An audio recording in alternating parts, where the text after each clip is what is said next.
नमस्कार दोस्तों, आज के हमारे इस वीडियो में हम आपके लिए संतोषी माता की व्रत कथा लेकर आए हैं। एक समय की बात है, एक बुढ़िया के 7 बेटे थे, जिनमें से 6 कमाते थे और एक ना कमाने वाला था।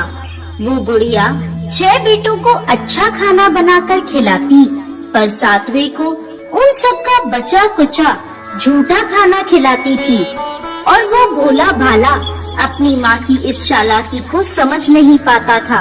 एक दिन वो अपनी पत्नी से बोला, मेरी माँ मुझसे बहुत प्यार करती है। तो उसकी पत्नी बोली, वो तुम्हें सबका बचा कुचा खाना खिलाती है। इस बात पर उसे विश्वास नहीं हुआ। एक दिन वो छुपकर देखता है कि माँ अपने 6 बेटों को बड़े प्यार से कई प्रकार के व्यंजन बनाकर बड़े प्रेम से खिला रही है। जब वो 6 खाना खाकर उठ गए, तब माँ ने उनकी थालियों से झूठन इकट्ठी करी और उसके लिए थाली में परोस कर रख दी। जब वो घर आया तो माँ अपने सबसे छोटे लड़के से बोली, खाना खा ले। वो बोला, माँ मैं भोजन नहीं करूँगा, मैं तो परदेश जा रहा हूँ। माँ बोली, कल जाता आज ही चला जा। वो घर से निकल गया और गौशाला में पहुँचा, जहाँ उसकी पत्नी गोबर के उपले थाप रही थी। अपनी पत्नी के पास गया और बोला, मैं परदेश जा रहा हूँ, कुछ समय के बाद आऊँगा। तुम संतोष से रहना और अपने धर्म का पालन करना। इस पर उसकी पत्नी बोली, स्वामी आप आनंद से जाइए, मेरी चिंता मत करें, मैं तो राम भरोसे यहाँ रह लूंगी। ईश्वर आपकी सहायता करे। अपनी कोई निशानी मुझे दे दीजिए, जिसे देखकर मैं धीरज करती रहूंगी। इस पर वो बोला, मेरे पास इस अंगूठी के सिवा कुछ भी नहीं है, तुम ये रख लो और मुझे भी अपनी कोई निशानी दे दो। वो बोली, मेरे पास तो कुछ भी नहीं है, बस ये गोबर से भरे हाथ हैं। ये कहकर उसने अपने पति की पीठ पर गोबर के हाथ की थाप मार दी। वो चल दिया। चलते चलते वो दूर किसी नगर में पहुंचा और एक व्यापारी की दुकान पर जाकर बोला, भाई मुझे नौकरी पर रख लो। व्यापारी को नौकर की जरूरत थी, तो वो बोला, ठीक है, लेकिन तनख्वाह तुम्हारा काम देखकर ही बताऊंगा। वो वहीं रहने लगा और सुबह 7 बजे से रात को 9 बजे तक नौकरी करने लगा। थोड़े ही दिनों में वो व्यापारी का सारा लेन देन और हिसाब किताब करने लगा। कुछ ही समय में सेठ ने उसे आधे मुनाफे का हिस्सेदार बना दिया। 12 वर्षों में वो नामी सेठ बन गया। इधर उसकी पत्नी को सास और जेठानियाँ बड़ा कष्ट देने लगी। उसे लकड़ी लेने जंगल में भेजती, भूसे की रोटी देती, फूटे नारियल में पानी देती। वो बड़े कष्टों से जीवन बिता रही थी। एक दिन जब वो लकड़ी लेने जा रही थी, तो रास्ते में उसने देखा एक मंदिर में कुछ औरतें व्रत कर रही हैं और कथा सुन रही हैं। तो वो पूछने लगी, ये क्या व्रत कर रही हो? इसे करने से क्या होता है और ये कैसे करते हैं? तब एक स्त्री बोली, ये संतोषी माता का व्रत है। इसे करने से मनवांछित फल प्राप्त होता है और गरीबी, मन की चिंताएं, मुकदमे, कलह, रोग आदि सब नष्ट होते हैं। संतान सुख, धन, शांति और मन पसंद वर मिलता है और दूर गए पति के दर्शन होते हैं। उन्होंने उसे व्रत की विधि बता दी।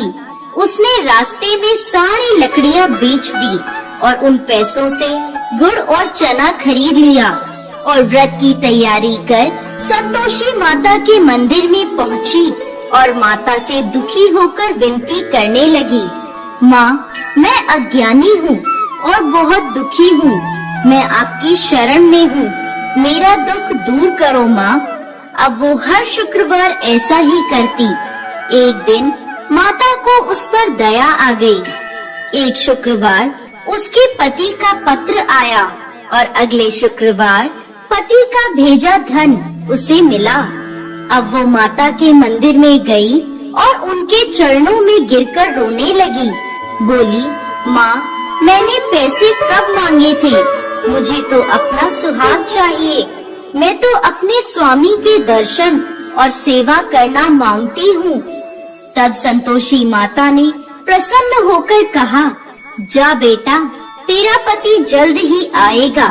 वो प्रसन्न होकर घर गई और कामकाज में लग गई। उधर संतोषी माता ने स्वप्न में उसके पति को पत्नी की याद दिलाई और घर जाने को कहा। वो बोला, माँ, मैं कैसे जाऊँ?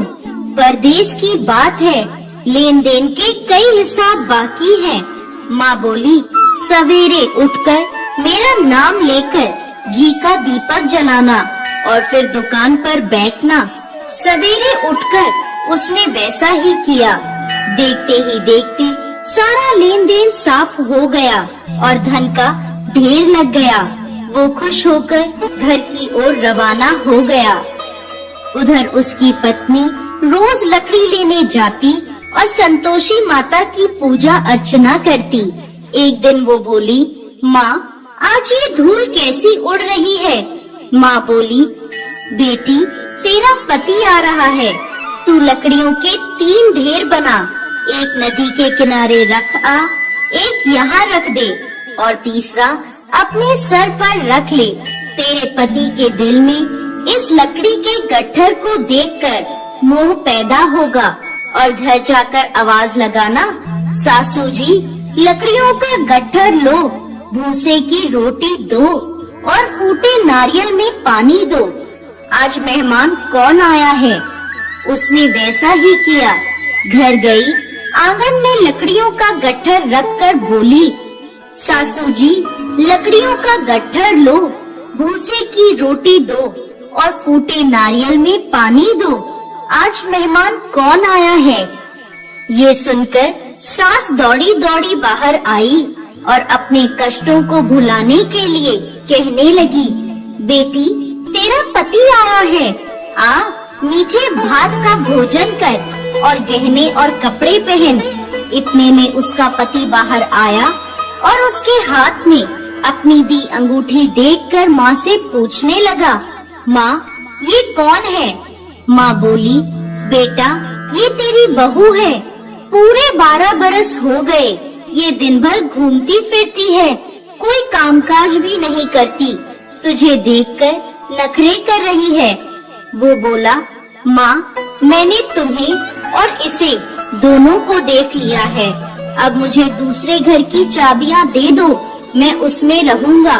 माँ बोली, ठीक है, जैसी तेरी मर्जी। और माँ ने चाबियों का गुच्छा पटक दिया। बेटे ने अपना सामान दूसरे घर में रख दिया। देखते ही देखते उनके राजा के समान ठाट बाट हो गए। अगला शुक्रवार आया।